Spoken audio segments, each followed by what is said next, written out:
So, pinulfill po ni Lord kasi siyang word, na-fulfill na siya ay nagsalaman sa John 1:14. So, ang salita po kailangan ma-fulfill o mangyari. Kung ano ang sinasabi ng Bible, mangyayari. O katulad halimbawa ng Isaiah 9:6, sinabi doon na ipapanganak ang makapangyarihang Diyos, makapangyarihang Diyos, ipapanganak. Na-fulfill ito. Nangyari nung isilang si Jesus. So makikita natin na bawat salita sa Bible ay nangyayari. So kung ano man ang binitiwan na sa Bible, mangyayari ito. At tulad natin, ano bang scripture sa Bible ang na-fulfill natin? Kasi kailangan, kung ano ang salita, ikaw ito. Kasi may negative, may positive. Ano yung negative? Yung papunta sa impyerno. Negative po yan. At sinabi ni Lord na maraming pupunta roon.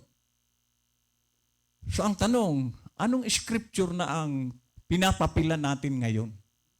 Kasi sa ayaw at sa gusto natin, kung ano ang salita, yun ang mangyayari. Wala tayong magagawa dyan. So kaya nga, mamaya ay ang kombinasyon po nito ay check yourself mamaya. Suriin natin ang ating mga sarili. So ngayon, pag-aaralan po natin, kasi tulad po ng Old Testament,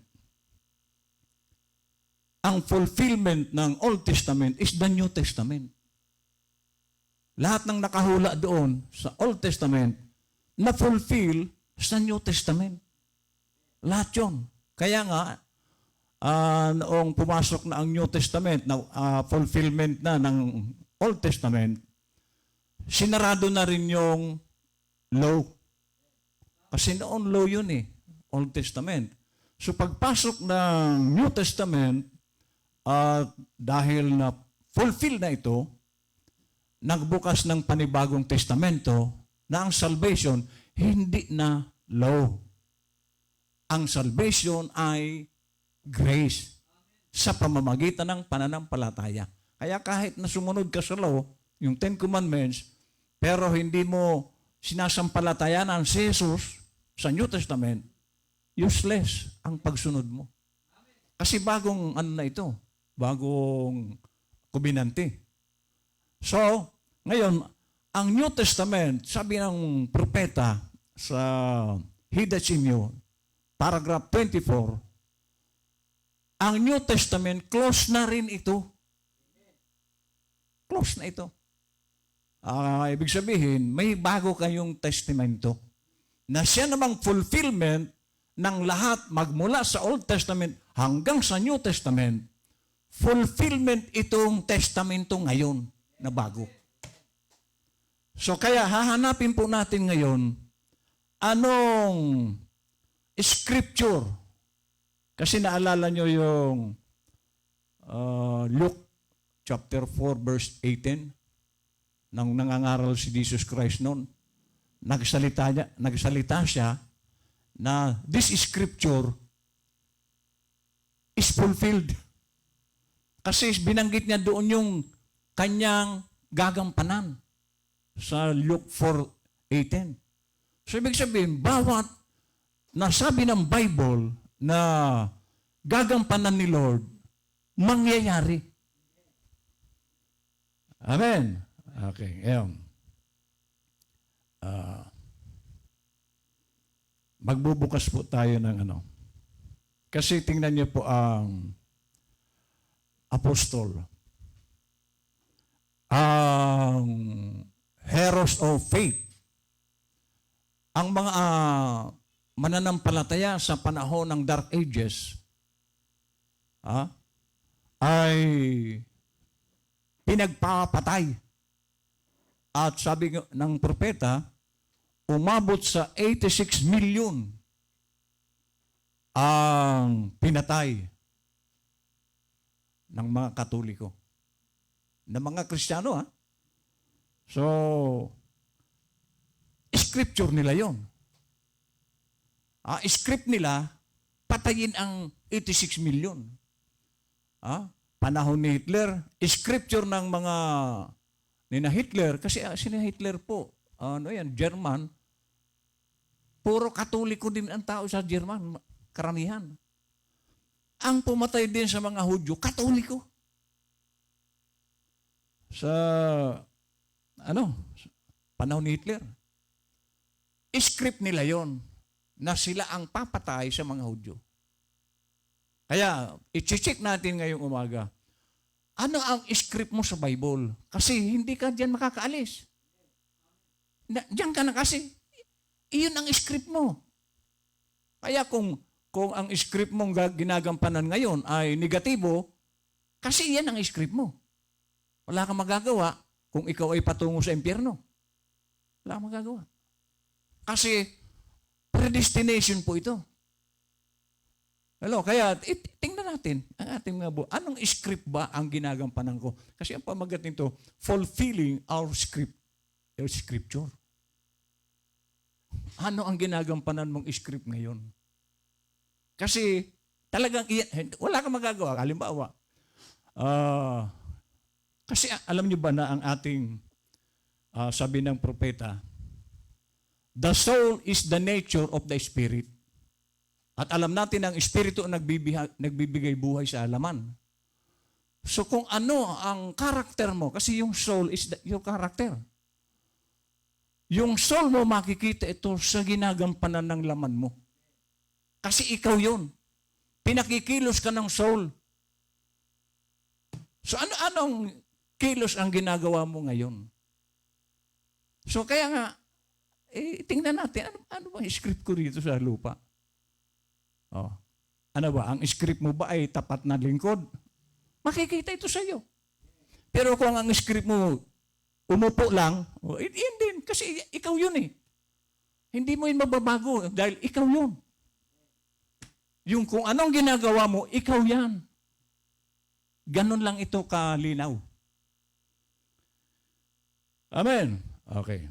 Tingnan natin, bago tayo pumunta sa propeta,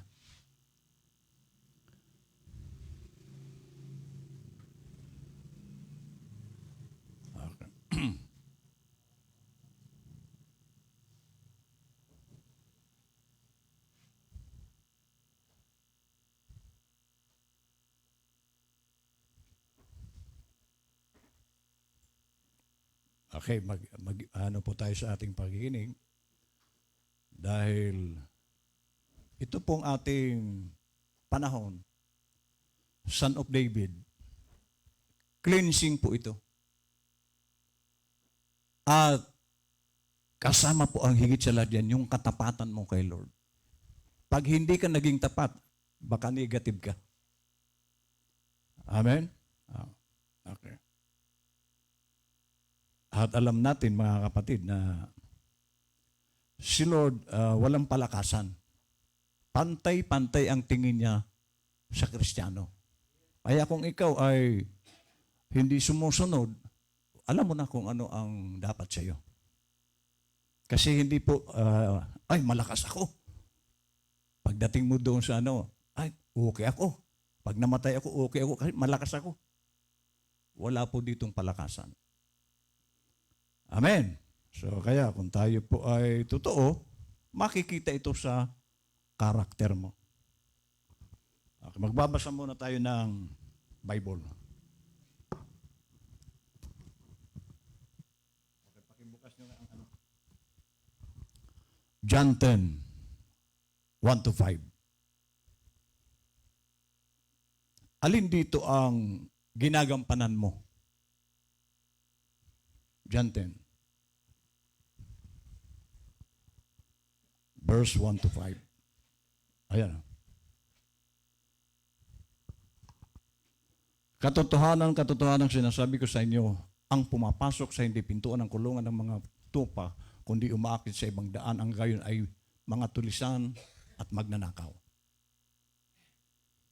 So, sa isang natural, yun daw hindi dumadaan sa pinto, kundi kung saan-saan dumadaan, yung ibang, tinutungkab yung dingding, doon dadaan, alam mo na. Ano yon? Tulisan at magnanakaw. Verse 2. Datapwat ang pumapasok sa pinto na isang pastor ng mga tupa. Binubuksan siya ng bantay pinto at dinirinig ng mga tupa ang kanyang tinig at tinatawag ang kanyang sariling mga tupa sa pangalan at sila'y inihatid sa labas. 4. Pagka nailabas na niya ang lahat ng sariling kanya, ay pinangungunahan niya sila at nagsisisunod sa kanya ang mga tupa sapagkat nakikilala nila ang kanyang tinig. Dito sa atin, kilala mo ba ang tinig ng pastor mo?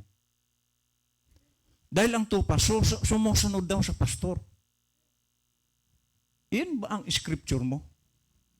Yung sumusunod sa pastor? Kasi kung hindi ka naman sumusunod sa pastor,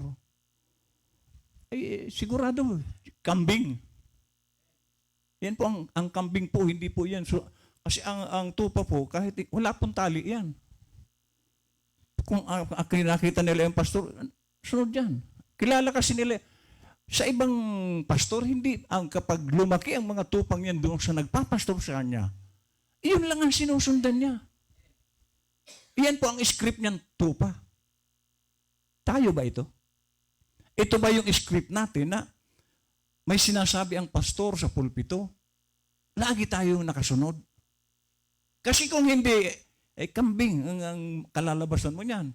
Hindi ka tupa. Hello?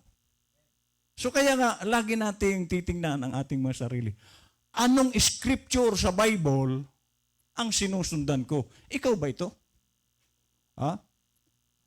Sa iba'y hindi sila magsisisunod. Ang tupa, hindi. Halimbawa, may yung dating pastor, nandiyan yung mga tupa, sumusunod yan. Ngayon, nagkasakit yung pastor nila. Nagpalit ng pastor. Hindi po yung susunod doon sa papalit. Hello? Sa natural. Kasi ang tunay nating pastor si Lord. Pero naglalagay si Lord ng magpapastor. O ano ang kalagayan ng tupa nang walang nagpapastor? So sabi rito, hindi sila susunod. Kaya kahit anong aral nakita nila sa Bible man o sa mga ngaral, i-check niya yung kanyang narinig kung ito ay tugma doon sa itinuturo ng pastor niya. Hindi yung basta-basta siya maniniwala doon. Dahil may sarili tayong aral galing sa propeta. Ano sabi yan? Kundi magsisitakas sa kanya sapagkat hindi nila nakikilala ang tinig ng mga iba. Hindi nila kinikilala ang ibang pastor. Ganon po ba tayo? Ang script ba natin, kinikilala mo ang pastor mo, sumusunod ka sa pastor mo? Dahil kung hindi, kambing ang labas mo nito. 5. Ito na. Lipat tayo sa 2 Timothy chapter 3.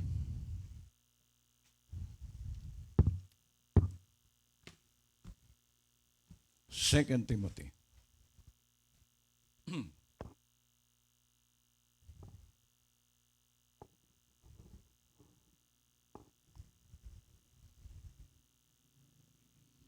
Chapter 3. Verse 1. Okay, naiintindihan po ba natin?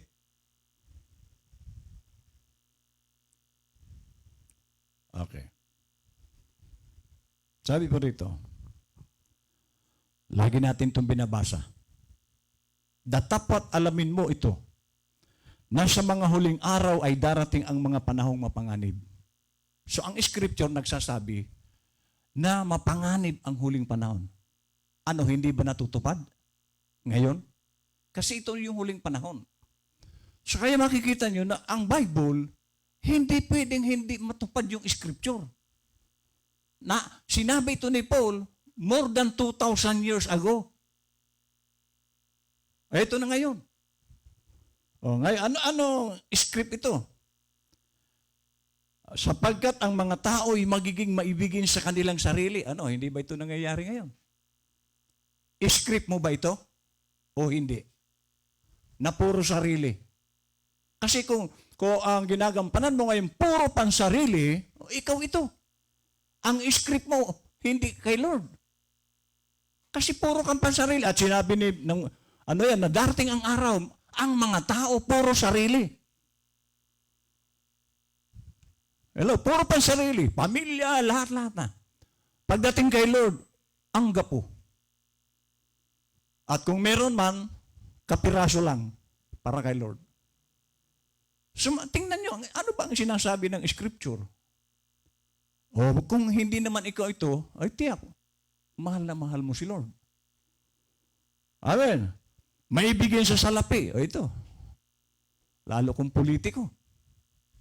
Puro ganyan.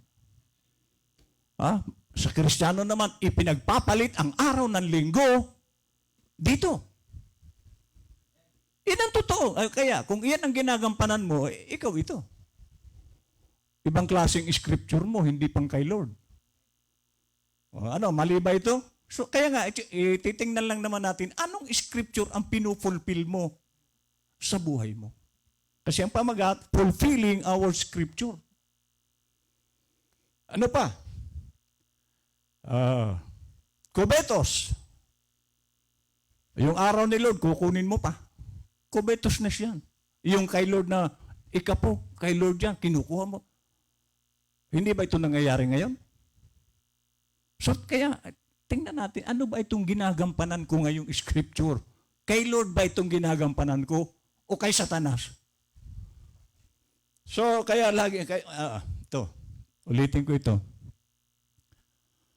Ito pong nangyayari sa ating bansa. Sana wag muna. Ang China at ang US, kampi kay Duterte.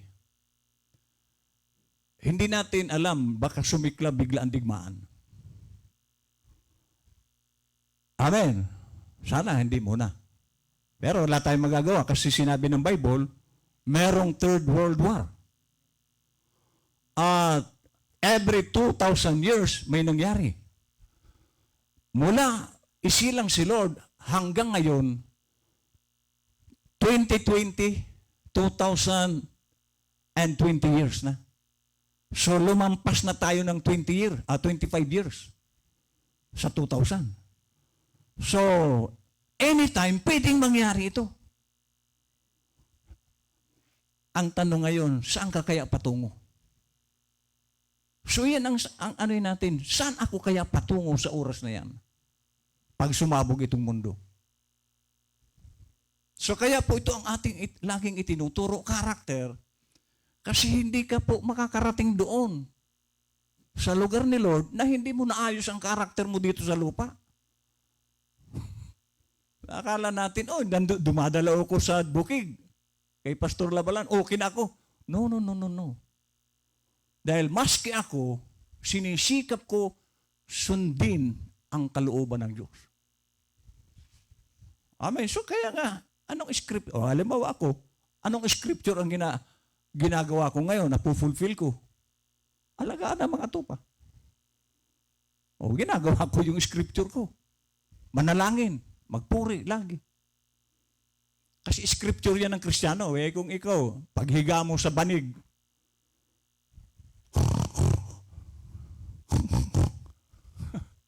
yan ang scripture mo. Amen. Ano pa sabi nito? Mayayabang. Marami ito ngayon na pinagmamalaki yung kanyang alam. Marami. Kaya doon na lang siya nakasandal sa alam niya. Yung karakter niya, hindi niya tinitingnan. Ano pa? Mga mapagmalaki. Pinagmamalaki yung mga pinag-aralan nila. Yung pera nila. Mapagtungayaw. Ito yung maghapon ito, hindi mo ito mapakalisan na hindi. May mga nakita nga akong doon sa Alaminos. Noong una naming tagpo doon sa kasi mayroon kaming fellowship. Maraming imbitadong pastor. meron doong isang imbitado, taga Pampanga. Eh siyempre, pagka tapos na ang fellowship, ang iba magti-t-shirt na lang yan. So nakita ko itong pastor na ito, malinis ang katawan. Pero noong pangalawang fellowship namin, puro tato.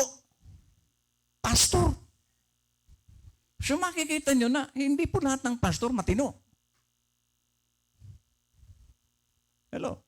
O, meron ng pastor dyan ng lumang daan, nagmumura. Amen. O, kasi mapagtungayaw. Ano pa? Masuwayin sa mga magulang. Scripture mo ba ito? Hindi ka sumusunod sa magulang mo? Na sinasabi ang magulang mo, hindi ka sumusunod? Kawawa ka naman. Meron namang scripture na masunurin sa magulang, pero ang ginagawa mo, sumusuway sa magulang. Nakakaawa ka naman. Kasi ito yung script mo, nagagampanan. Kaya tingnan natin, ano kayang scripture ang ginagampanan ko? Pinalaki ka ng magulang mo maayos, hindi ka sumusunod. Bakit? Kasi baka iyan talaga ang script mo. Nagagampanan. Suwayin ang nais ng magulang. Hello? Hindi ko po ito salita, ha? Bible po itong na sa huling panahon, iyan ang magiging buhay. So kaya nga, para tayo makatiyak lagi na tama ang ating ginagawa, buksan mo ang Bible. Anong script ang ginagampanan ko kaya? O yan, sabi yan. Masuwayin sa mga magulang, mga walang turing. Ano yung walang turing? Walang utang na loob. Hindi sila marunong tumanaw ng utang na loob. O, di ba? Dito, ilan na? Hindi nila alam na ang pastor, kung walang pastor, hindi siya maliligtas. Lumalaban. Kaya yung mga lumalaban, mga kapatid, kawawa yun. Dahil ang Bible, sabi ng, yung mga sumuway kay Moses, pinakain ng Diyos sa lupa. Biniyak ng Diyos ng lupa, gumuho doon ng mga rebelde. So kaya wala pong kahihinat ng maganda ang lahat ng mga rebelde. Mga walang kabanalan. Hello? Ay, kabanalan, magmula sa damit, ugali. Nasabi mo, walang katutubong pag-ibig, mga walang paglulubag, mga palabintangin, mga walang pagpipigil sa sarili, mga mabangis, hindi mga maibigin sa mabuti, mga lilo, traidor, mga matitigas ang ulo. O ano bang ginagampanan natin, mga kabataan? May sinasabi ang magulang, may sinasabi ang ate, magdadabog. Hello?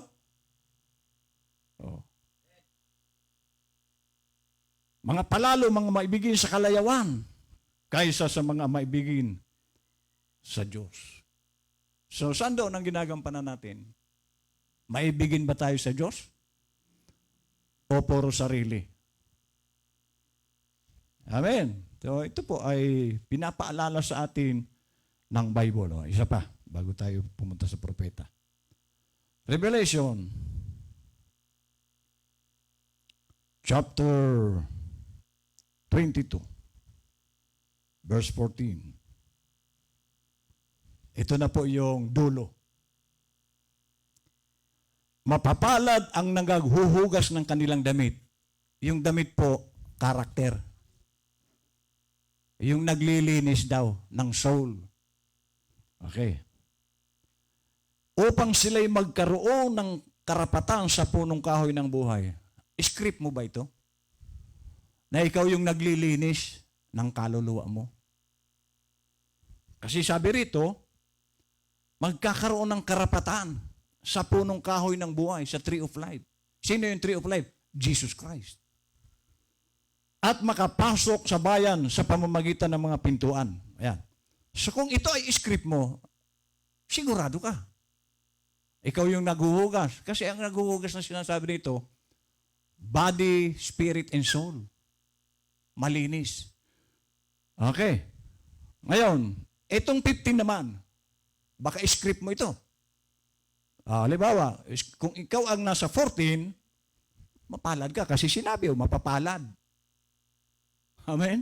Ang naghuhugas, naglilinis ng kaluluwa. Yung 15, nangasa labas ang mga aso. Ano po yung mga aso? Ang aso po, suka niya, kinakain niya. Galing na siya doon sa dumi, babalikan niya yon. Dumi. Aso po ang tawag dyan ng Bible. Ganon ba tayo? Yung mga luma nating pagkatao, binabalik-balikan natin.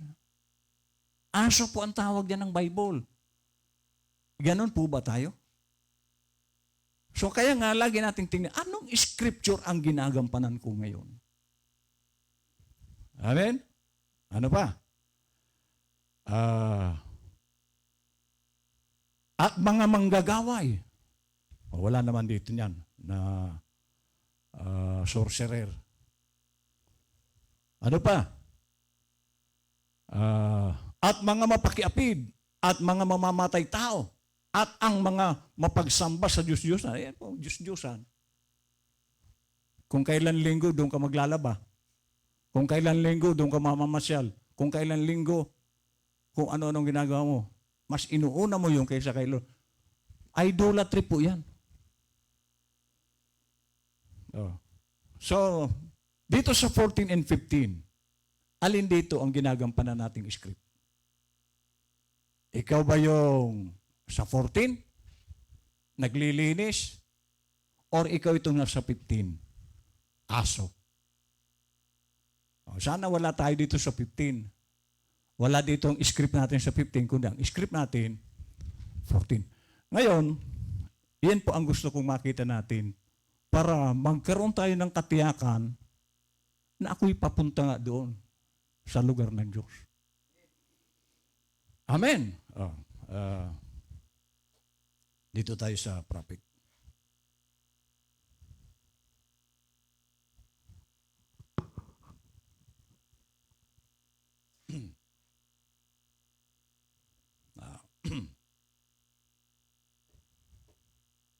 May prayer si Brother Branham dito. This day, this scripture is fulfilled. 65 po ito. Ito po ang prayer niya.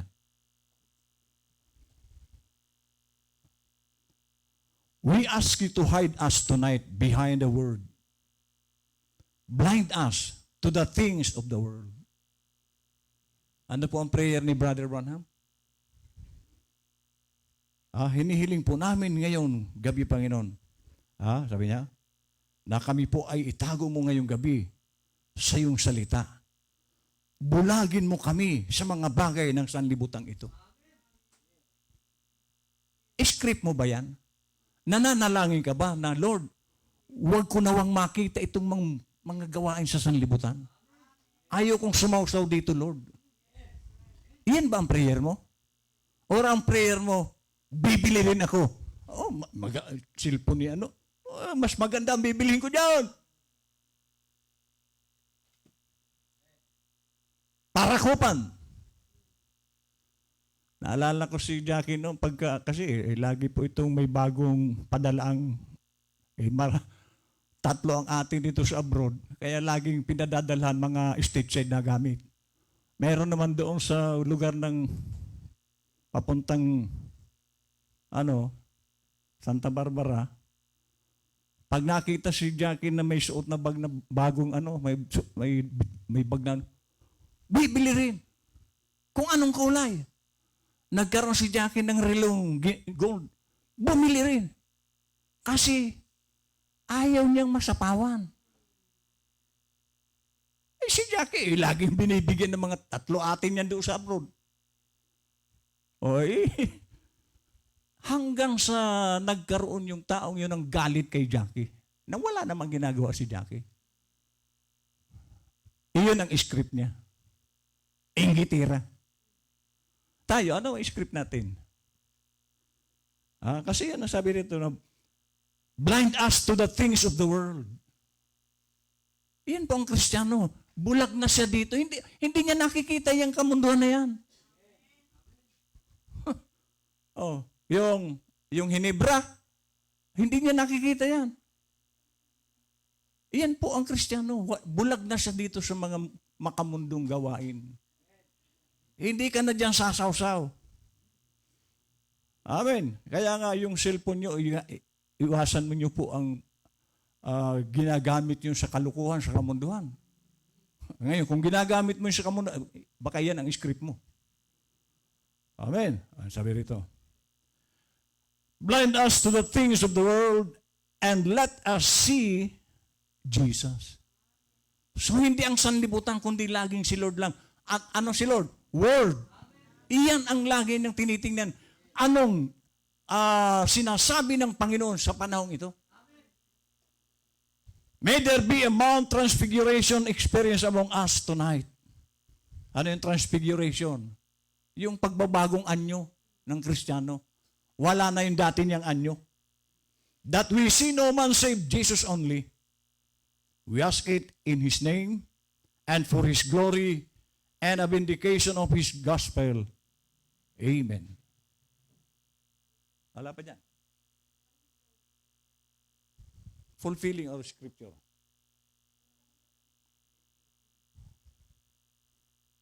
We ask you to hide. Okay, lilipat na tayo. Sa John 5:17, sabi po ni Lord, sabi ng Bible, but Jesus answered them, my Father worketh hitherto, and I work. So si Lord, ang script niya, gampanan yung pinagagawa ng Father sa Kanya. Yan ba ang script natin? Ganapin kung ano ang pinagagawa ni Jesus Christ naman sa atin. Kasi si Lord, kung ano ang pinagagawa ng Ama, sabi niya, ginagawa ko. So tayo, sabi ni Lord, Matthew 28:19, humayo kayo. Gawin yung alagad ko ang mga tao. Bautismo niyo. Scripture po ito ng believer. Ginagawa ba natin? Share natin ang word? Or wala akong pakialam dyan? Hello? Kaya ako'y natutuwa doon sa Buenlag. Yung ating mga kapatid doon, dating lasinggero, na bago, yung mga barkada nilang lasinggero, inaakay nila. Kasi scripture po yan ng isang believer. Isinishare niya ang word na kung paano siyang nabago, gusto niya ring mabago ang kapwa niya. Iyan po ang scripture natin. Kung ikaw nga ito. So anong script ang ginagawa mo? Yung tinitingnan mo na lang ang tao? Bahala sila sa buhay nila. O baka yun nga ang script mo. Pero ang script ng isang Kristiyano, isishare niya ang word. Hindi niya matitiis na mapunta ng impyerno ang kanyang kamag-anak, kanyang kaibigan. Amen. Pero kung ang scripture mo, manood na lang sa tao, ay wala tayong magagawa kasi iyan talaga ang script mo. Pero hindi ka karapat-dapat doon sa langit.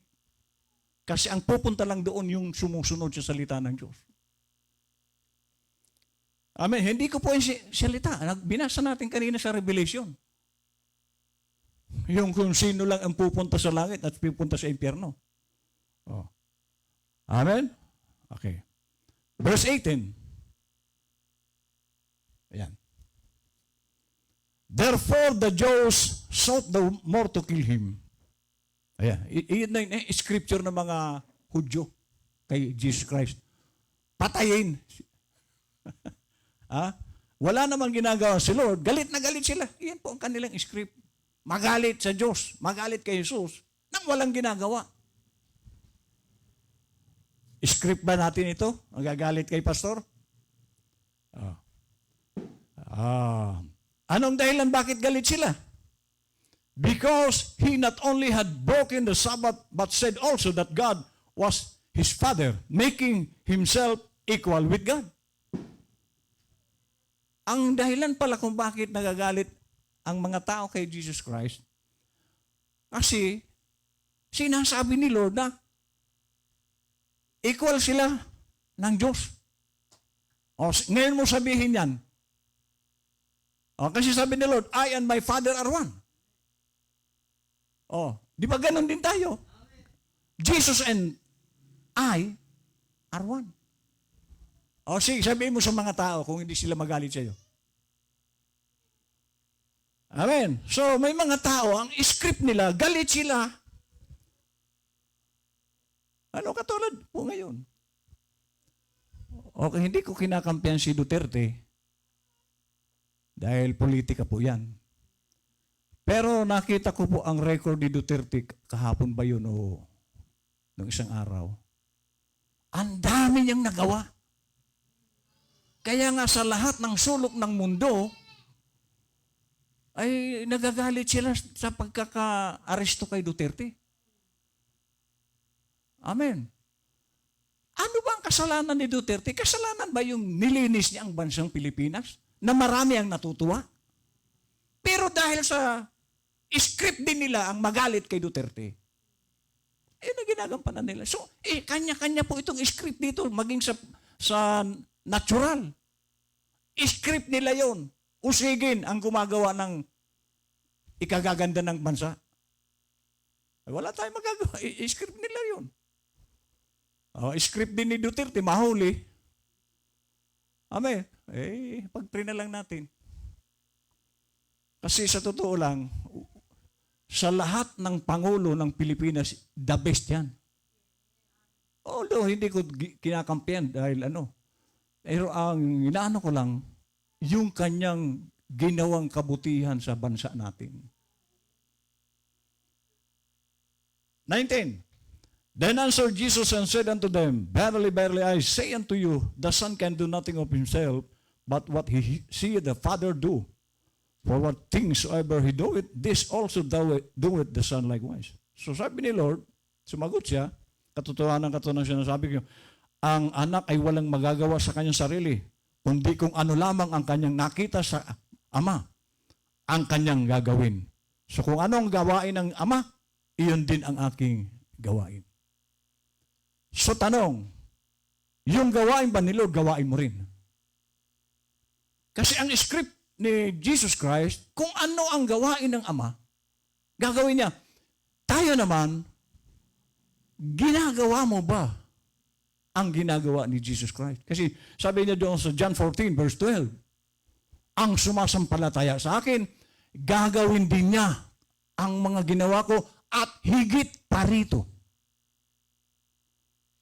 Tanong, script ba natin gawin din ang mga ginawa ni Lord? Kasi kung hindi, mangangamuti ka. Hello? Ikaw, pastor? Yes. Kaya nga, hindi po ako nagdadalawang isip pagdating sa power. Sumasampalataya ako, mangyayari kung ano yung sasabihin ko. Amen. Kasi pananampalataya yan at gawain ni Lord magpagaling ng mga may sakit. Pero hindi naman akong magpapagaling. Gagamitin ko lang yung pananampalataya ko kay Lord. Tapos.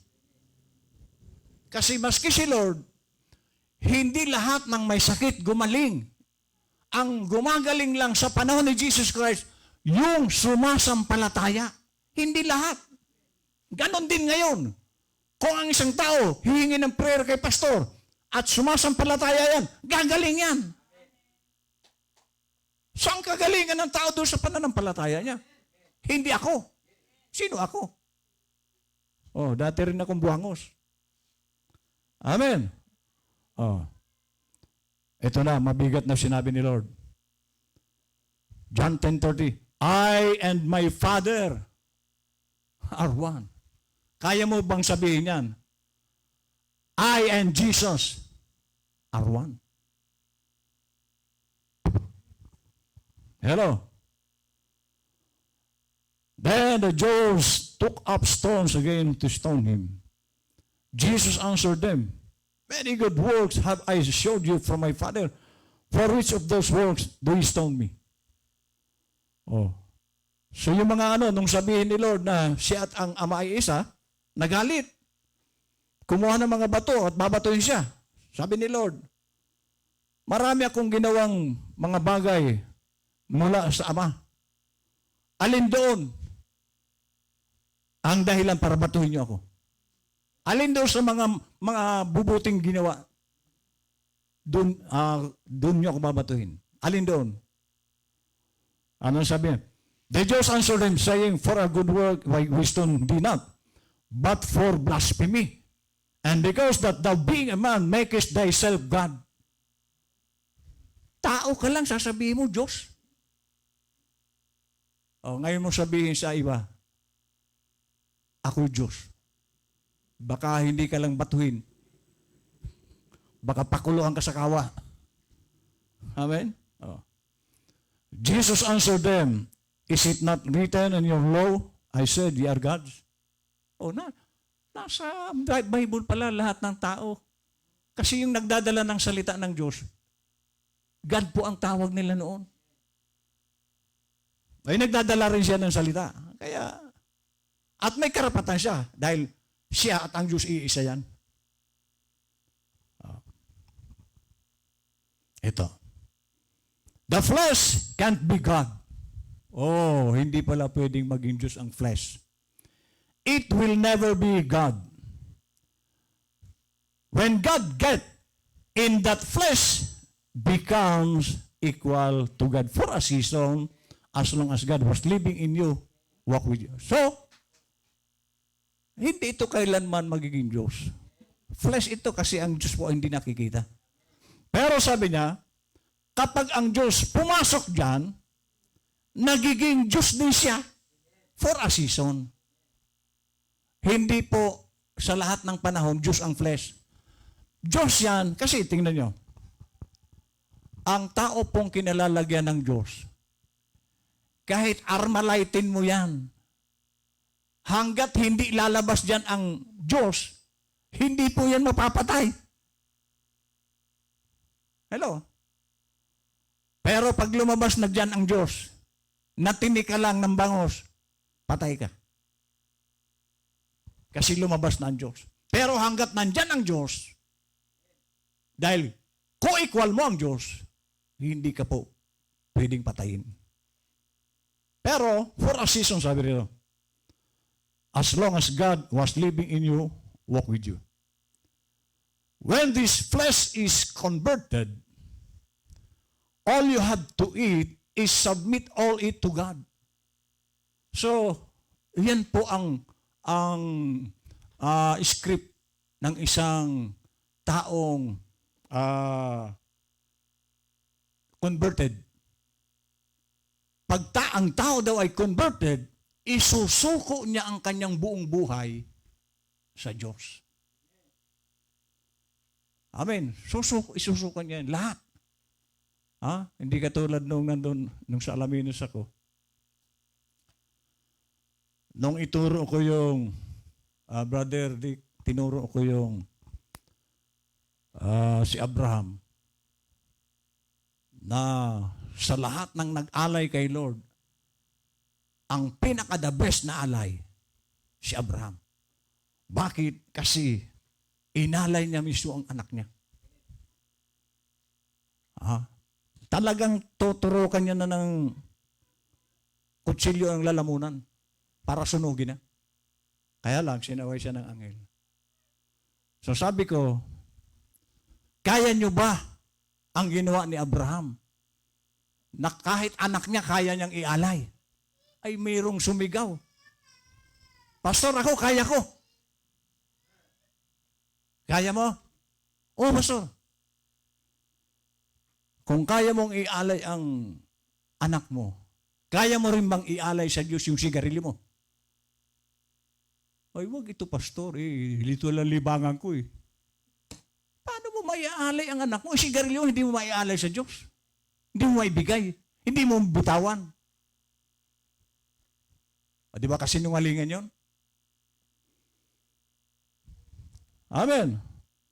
All you have to eat is submit all it to God. We cannot do it for ourselves. Ha? So tayo, wala tayong magagawa sa ating sarili. Pero kung ito'y isusuko mo kay Lord, si Lord ang bahala dyan. Ha? But God is here to lead you into maturity. Ha? Ano yung lead you to into maturity? Ito na. Change your taste. So yung kapag ibinigay mo kay Lord ang sigarilyo, magbabago ang panlasa mo. Pero kung sarap na sarap ka dyan, ay hindi mo na isuko. Amen? Ano pa? Change your vocabulary. Pati salita mo, iba na. Ang ano nang lalabas niya, Pastor, hindi na ako bibili. Ayoko na. Amen. Change your thinking. Pati isipan mo. Nagsasabi, wag ka nang titikim yan. This body turn heavenly. So yung flesh man mo, nagiging makadiyos na. Wala nang bubuyog. O ba't may bubuyog, Pastor? Kasi ang alam ko sa bubuyog, pinapausukan yan. O ngayon, kung wala nang uso, kasi wala nang bubuyog. Amen. Ito. When God adopt us into His family, ayan. Kapag daw tayo ay inadapt ng Diyos sa kanyang pamilya, kung ibinibilang ka na ng Diyos bilang pamilya niya, He's going to take over our flesh. So siya ang magte-take over niyan. Kaya hindi ang kamay mo, hindi na ito bibili ng kung ano-anong kalukuhan. Yung uso mo, yung mata mo, buong katawan. Ang hahawak pala niyan, si Lord. John 5:20. For the Father loveth the Son, and sheweth him all things that himself doeth. And he will show him greater works than these, that ye may marvel. For as the Father raiseth up the dead and quickeneth them, even so the Son quickeneth whom he will. For the Father judgeth no man, but hath committed all judgment into the Son. Ayan pong mabigat. So ang judgment, si Lord po ang magja-judge ngayon. At sinabi ng Bible, we are the sons of God. At sabi ni Paul, ang believers ang magja-judge sa buong mundo. Paano ka ngayon magiging judge? Kung kasama ka sa i-judge dahil hindi ka sumusunod. Ang judge po dito, yung sumusunod. Iyan ang script ng judge. Sumusunod.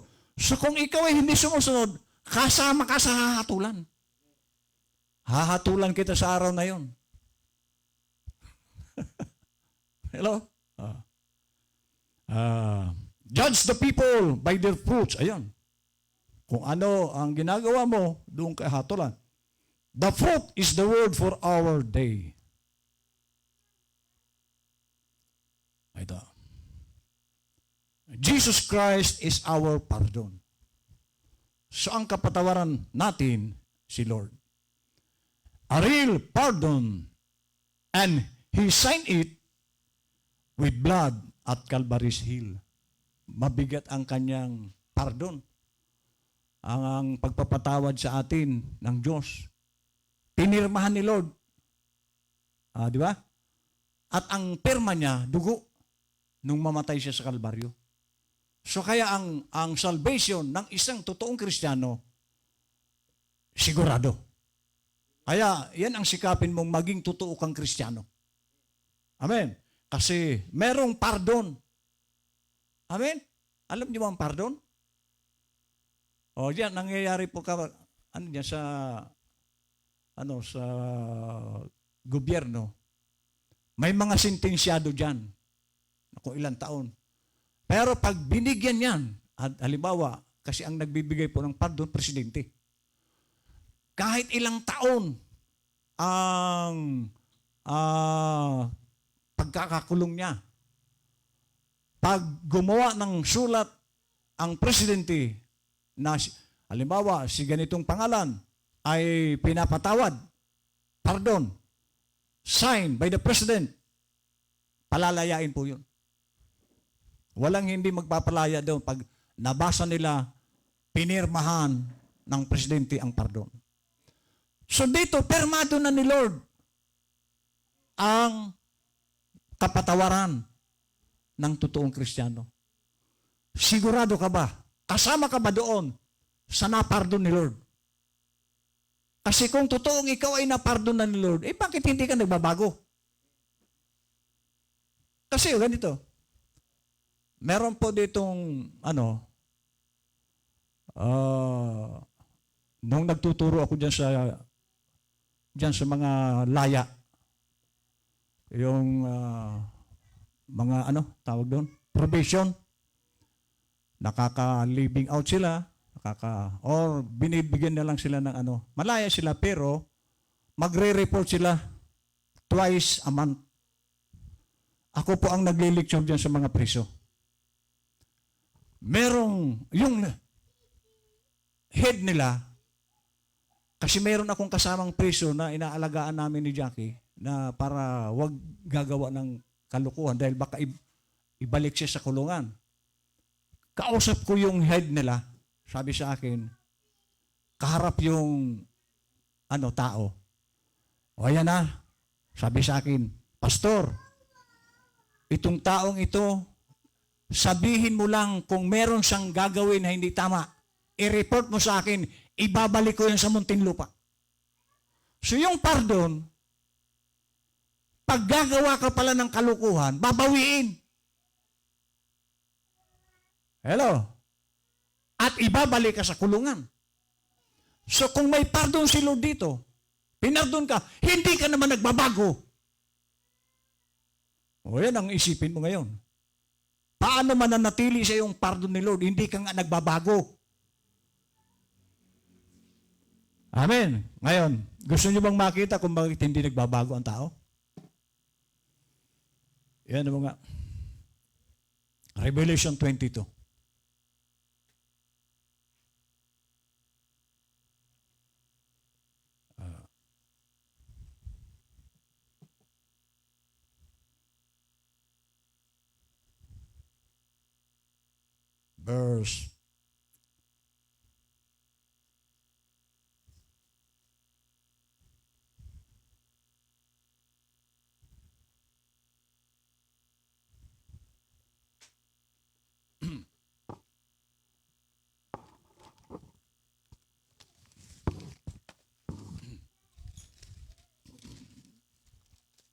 Verse 11.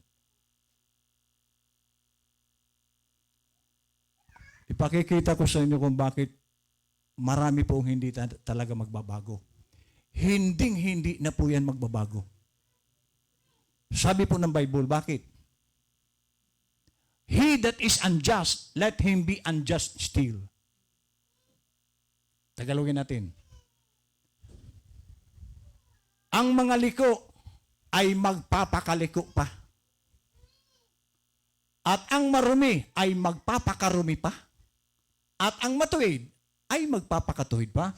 At ang banal ay magpapakabanal.